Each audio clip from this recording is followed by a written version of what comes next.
Good evening and welcome to the July 8th, 2020 Planning Commission meeting. I'm Greg McKnight, the Director of Planning and Planning Commission Secretary. During tonight's meeting, we will need to elect a chair and vice chair. And with that said, the bylaw states that in the event that the chair and vice chair is absent, the Planning Commission Secretary will conduct the meeting. So I will conduct the meeting up until the point of the elections. After the elections have been conducted, we've established a chair and a vice chair. I will place the meeting back into the election to the chair and vice chair's hands to conduct the rest of the business. With that said, I will call this meeting to order, the Planning Commission meeting to order. It has been determined that we have a quorum established tonight, so the quorum has been established.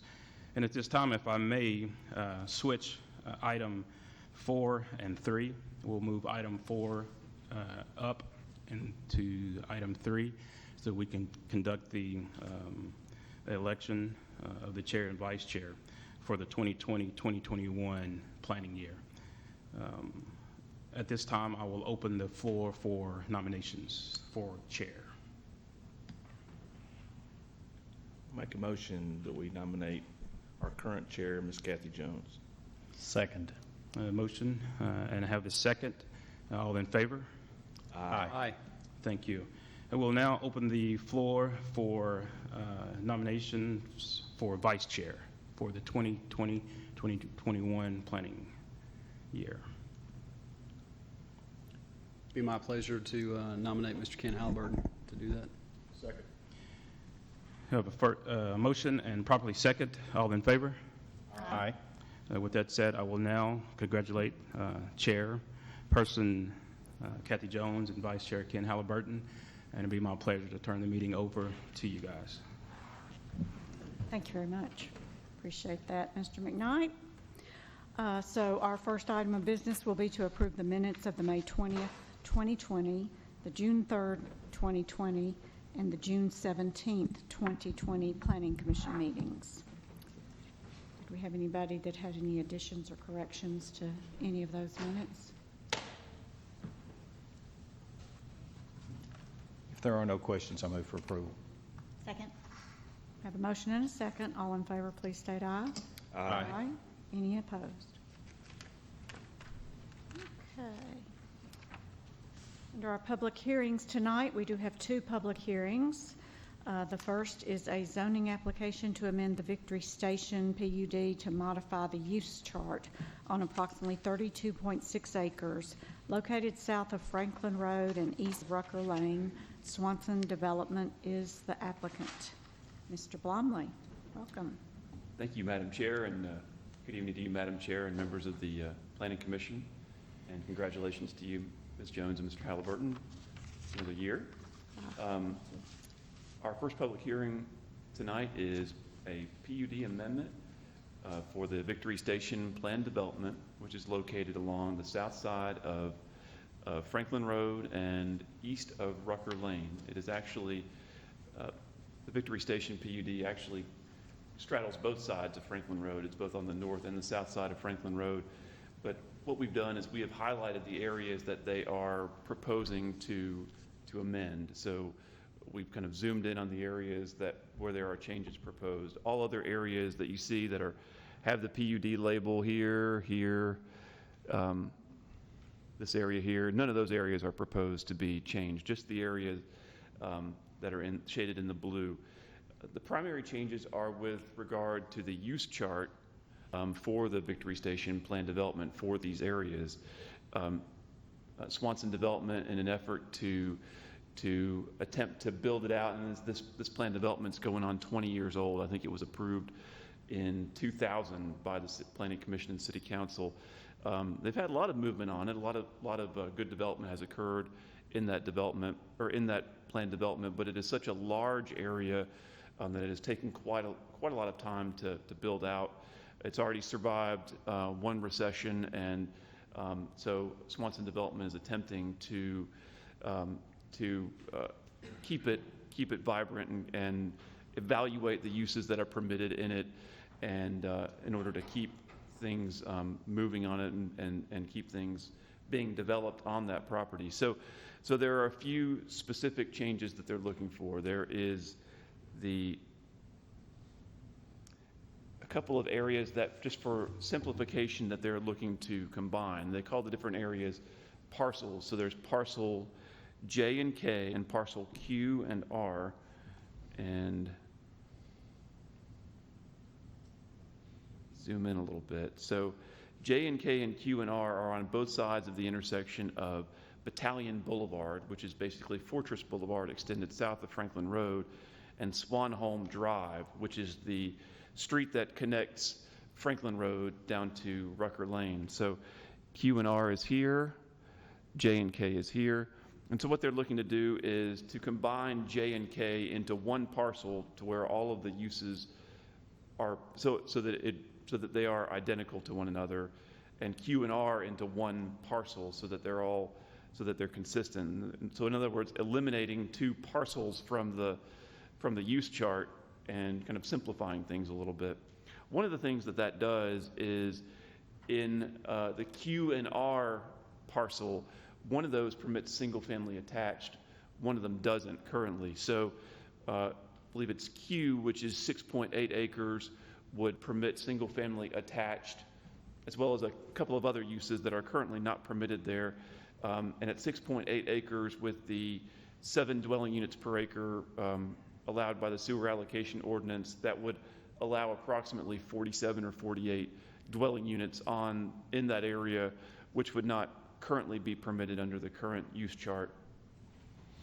But as you can see, and I'm presenting this for Ms. Rush today, she's done the lion's share of the work. She's at the beach right now, so I hope that I'm doing her work justice.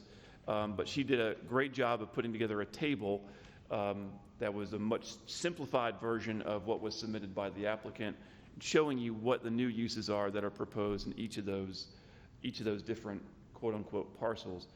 Another important thing that this plan development proposes to do is to incorporate the old volunteer fire station at 3781 Franklin Road. That has always been shown in the area that's zoned PUD, but none of the previous iterations of the PUD identified what parcel that was located in. So we've kind of just informally lumped it in with parcel 02 and allowed the uses that are permitted in parcel 02 to be in the old volunteer fire station, which it's currently being used as, I think, a 3-unit strip center. But what this does is it formally puts the old fire station in parcel 02, which hopefully will eliminate any confusion of, what I had to do when they came in about 6 or 7 months ago was go back in my emails, and where I found an email from like 2014 saying that, yeah, we're just going to treat it as if it's in 02. So having it in writing kind of, and having a paper trail kind of helps administer the plan development. But with that being said, I'll be happy to answer any questions before or after the public hearing. Mr. Mark Lee is here, as well as a contingent from Swanson Development are here, if you have any questions for them. And I believe Mr. Lee would like to come to the podium for just a moment for the public hearing. Mr. Lee? Thank you, Mr. Blomley. Chair Jones, good to see you, and members of the Planning Commission. I'm Mark Lee with Site Engineering Consultants.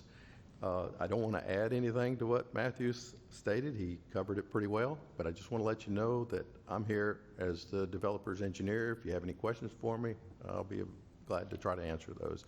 Also, during the public hearing, the someone from the development team will come up and speak to you as well. Thank you. Okay. Thank you, Mr. Lee. Anybody on the Planning Commission have any questions before we open the public hearing? Okay. We will open the public hearing on this item and ask anybody to come forward that would like to speak. If you come forward to speak, we ask that you hold your comments to 3 minutes. You make all your comments to the Planning Commission, and any questions that you have, we'll make note of those and we will answer those at the end of the public hearing. So that being said, we'll open the public hearing. Ask anybody to come forward that would like to speak. My name is Kara Kirk, and I'm with Swanson Companies. Joe Jr. is my uncle, and Bruce Kirk is my father. I agree with what's been said. I don't have anything to add, but I'm here if you have any questions. Great, thank you. Thank you for being here.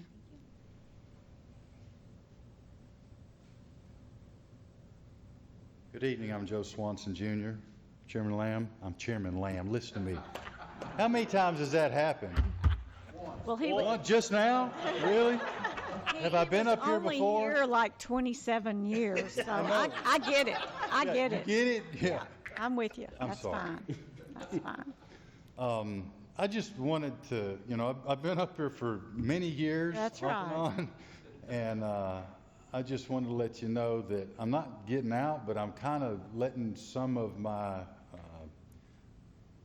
nieces and nephews start do some things in the company. There are actually 14 members of my family that work with me in the business every day. 7 nieces and nephews, including my children. So if you begin to see them up here, they may do like this to me occasionally as we progress with new developments, but I just want to let you know that Kara is one of my nieces, and I hope that you welcome her with open arms. Thank you. Thank you. Good to see them, and we'll look forward to seeing them up here. Anyone else that would like to speak? All right, we will close the public hearing. Ask for any questions or comments from the Planning Commission.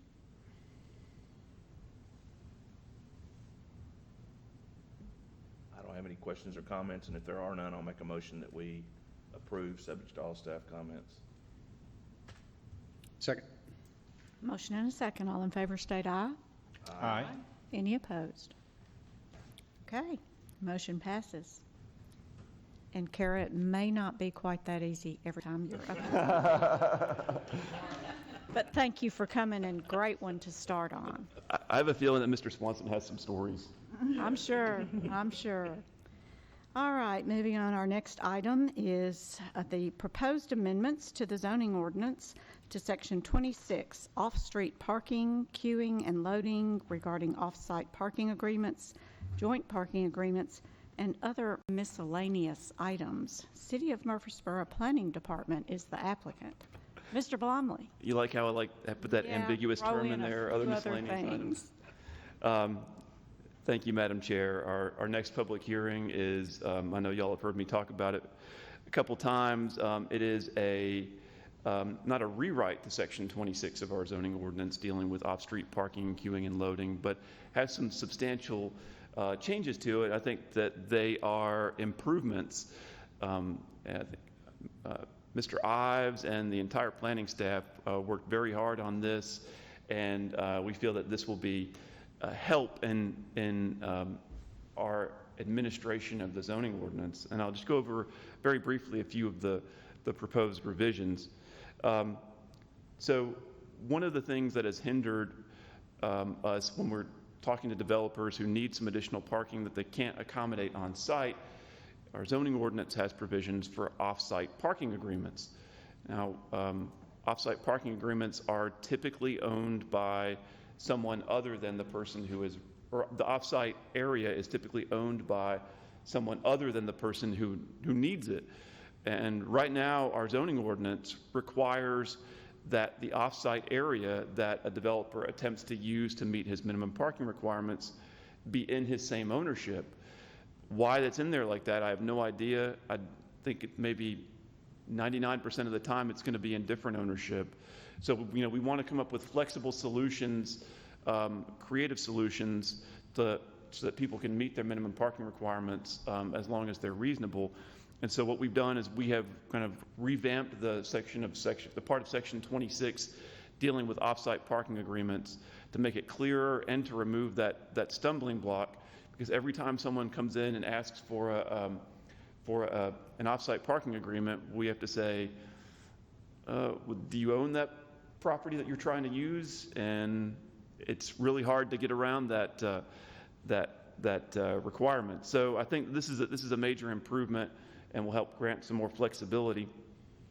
Another thing that we talked at length about during our day meetings are garage parking spaces. And Right now, our zoning ordinance is a little bit unclear as to how we treat garage parking spaces in single-family attached developments and a small other portion of single-family detached developments, specifically those that are in the RSA zoning district.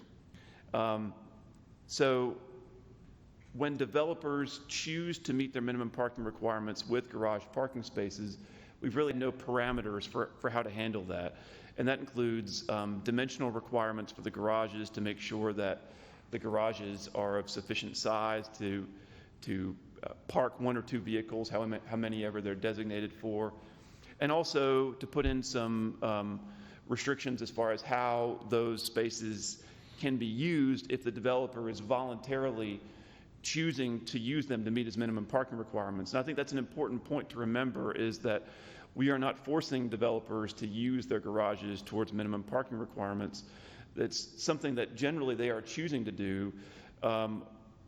One, because they know the value of garages in their developments. And two, I think they see some of the same points that we do, is that having all of your parking outside of the building eats up land, creates a cluttered streetscape.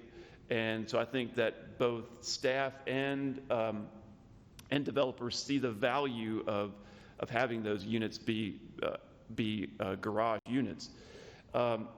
So we met with we had a stakeholders meeting with about 7 or 8 members of the development community who consistently build this type of product, where they would be looking to take advantage of using garages to meet their minimum parking requirements. And we all agreed upon the dimensional requirements. I think we left that meeting feeling really good about the consensus that was reached.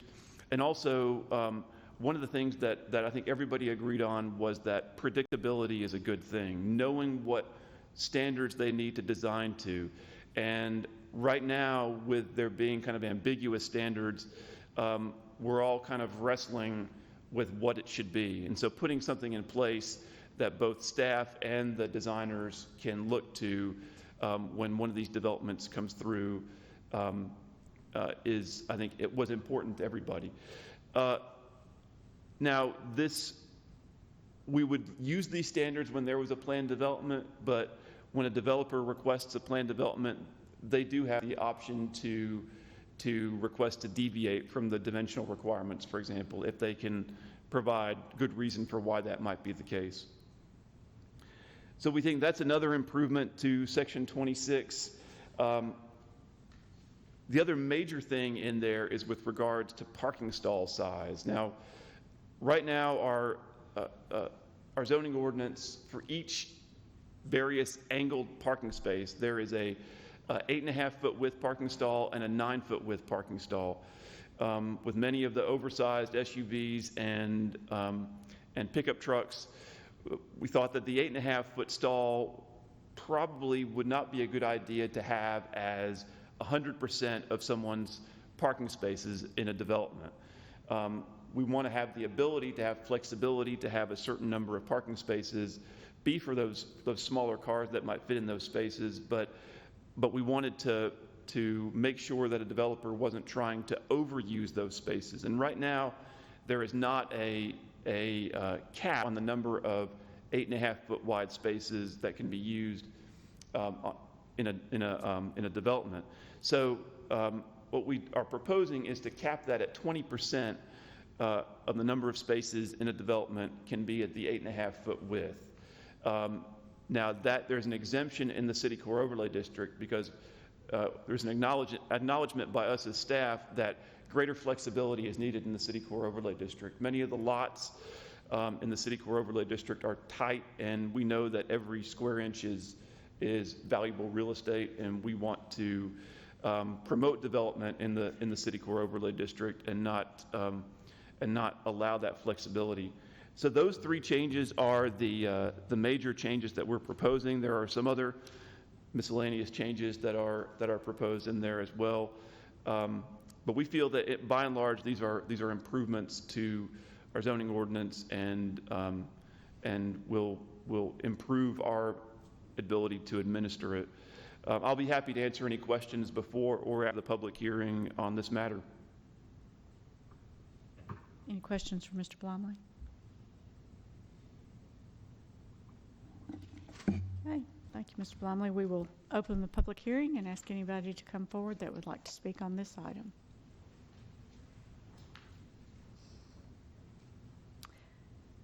And seeing none, we will close the public hearing and ask for any comments, questions, or motions from the planning department.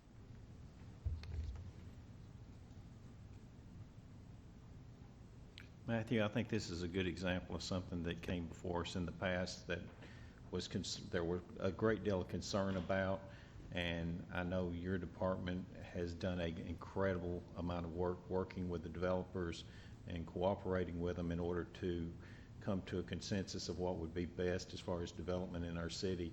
And I admire you for your efforts, and I move for approval. Second. I have a motion and a second. All in favor, state aye. Aye.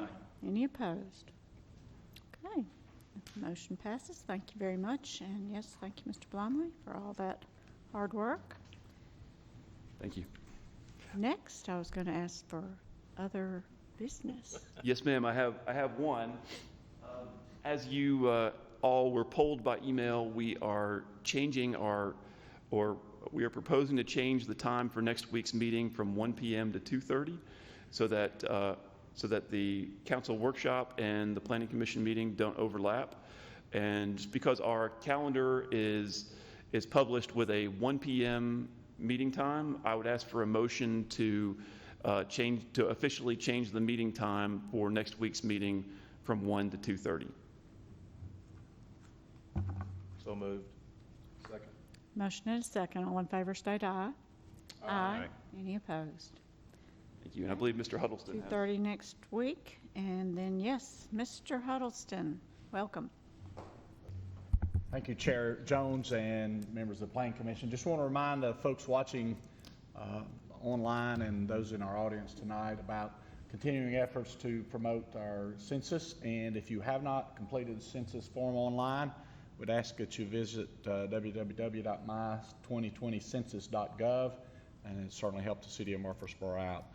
Thank you, Chair Jones. Thank you. Appreciate it. All right. Any other business tonight? Okay. Then we stand adjourned. Thank you all.